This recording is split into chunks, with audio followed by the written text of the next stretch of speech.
Lee, do you guys play CDs or is it MP3s? What does the radio station run off of? Well, you know, I was just about to say that we're kind of like the opposite of Mark as far as your website and a press package. You don't really care that much about that. For one, it's going to, most of the information comes to me or our program director, and we open it up and we put it out in the library. We don't put all the information out in the library. We don't, if you send a 3-ring binder, if you send pictures and things like that, pictures are great for a newspaper or magazine, but for radio, all that stuff, you can save your money.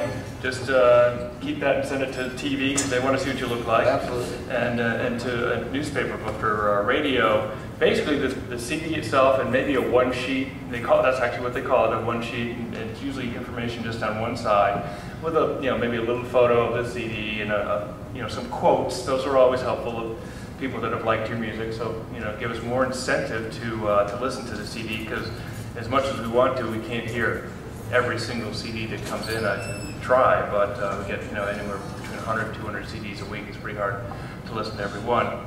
So there's just a process of picking some to listen to, and who knows how my brain or other people's brains work and why you pick certain ones. But anyways, the one sheet helps, but the one sheet will get read and then recycled. Most of the programmers, DJs at WMNF never see the one sheet. They never see the binder or anything like that. What is really helpful, and write this one down, is to put a little sticker on the front. It's like a return address sticker about that size, like 2 inches long, about 1 inch deep. And usually on that they have the artist name, the album, and then maybe review if you like, RIYL, means review if you like, and they'll say, if you like Elvis Costello, Aretha Franklin, and Jay-Z, you like this CD.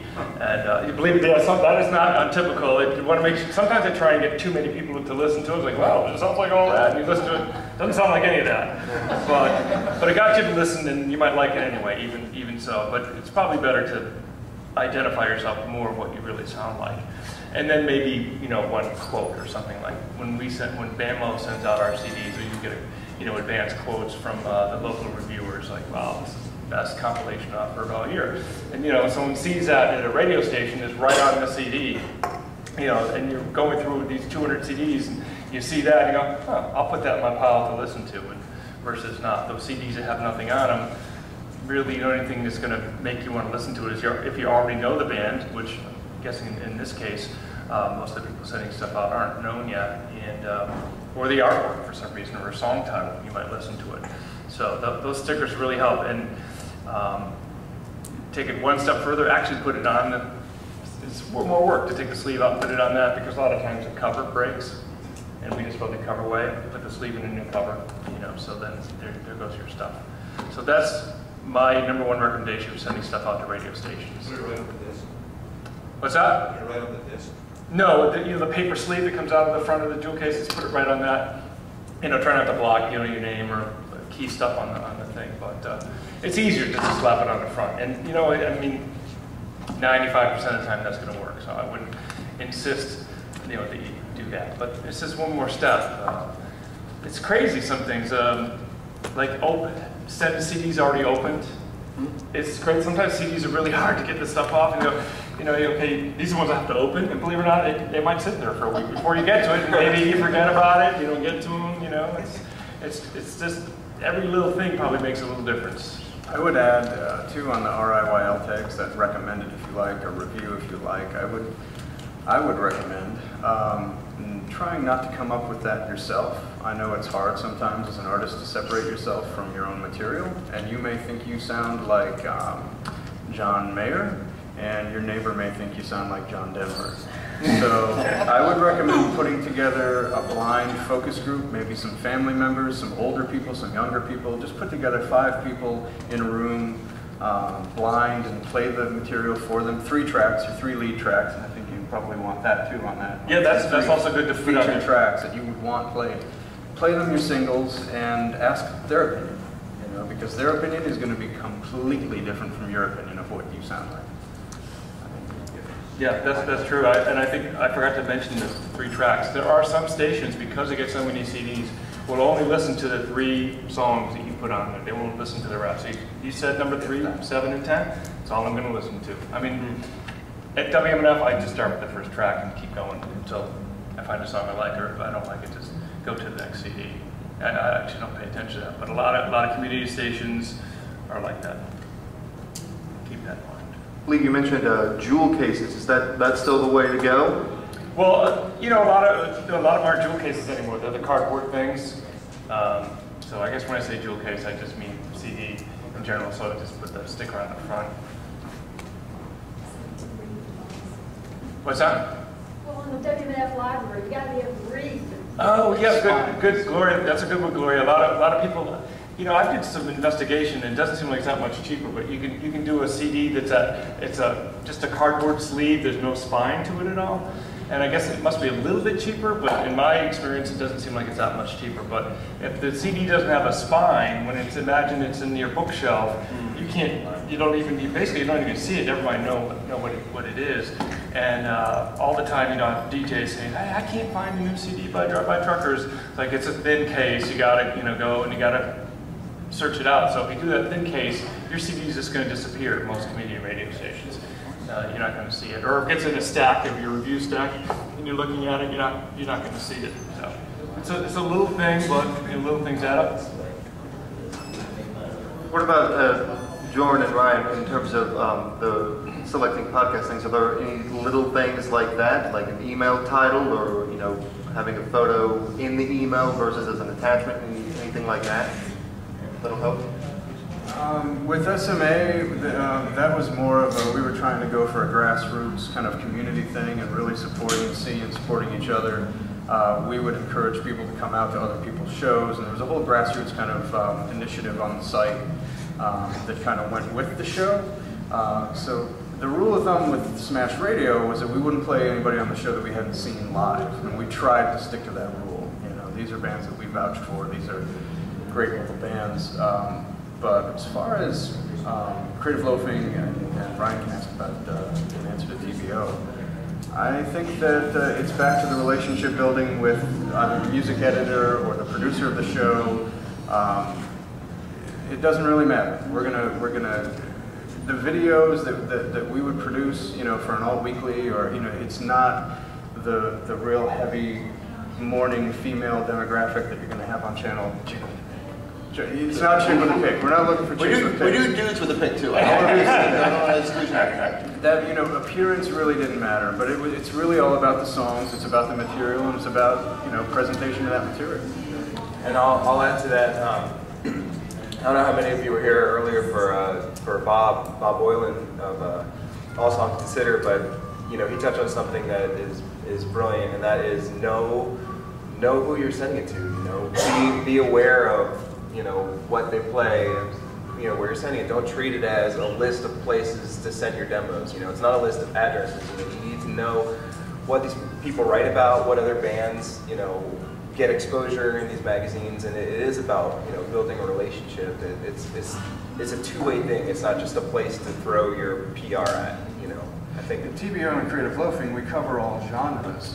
So we'll be accepting of all genres as long as you address it to the music editor. Somebody like WMNF, their shows are broken up into strips, so you want your jazz release to be addressed to the jazz jockey, and you want your hip-hop record to go to Lazy. You need to know, who you're sending it to and get it in the right hands. They have copies in the lobby. Yeah. You just go in and stick it in the right guy's box, and it'll get to the right guy. You just gotta know where to put it. Yeah, I would say, when you send a CD, I'm talking specifically WMNF, and you're from the greater Tampa Bay area, please put it right on the front somehow, write a note or something, just so I know. I mean, I will stop and listen to something from our area, versus, if I didn't know it might just be another CD, and I decide not to listen to it. But it's from the area, I'll definitely listen to it, so make sure we know. And, I mentioned books as far as deciding whether or not to play a CD. If you send a CD without tracks and it's a burned CD that you hand wrote on it, and it doesn't even it just has your name on it, I don't know. What do you think? Do you think someone's going to jump on that right away? If I know you and I met you today, and later on you gave me one, okay, I know that's you, I know where it's coming from, I just saw your band 2 seconds ago, but in the pile of 200 CDs a week, and I get this thing. And I've actually had it just wrapped up in just paper, just a piece of office paper with their name on it. Like, I don't know the name of the album. I don't know the song. Is there one song on there? Is there 10 songs on there? I'd say the presentation of the packaging is probably inversely proportionate to the level of relationship you have with whoever you're giving it to. If it's your brother, you can give him a burned CDR. But if it's somebody... Yeah. If we're talking about CDRs, if that's the way you distribute things, put it in your player and make sure it works. Seriously,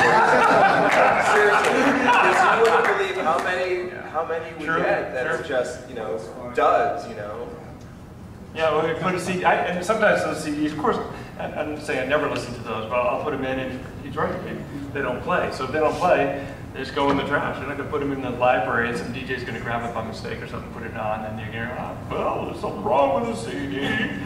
And go on and on, so they get tossed away. Hampton experienced that this morning. Well, I said you experienced that this morning. that is true. That's true. I'm at fault for... That's why I'm here. I'm trying to learn. I actually got a CDR once that had a different music on it. Like the guy burned a playlist from his iTunes and got it mixed up,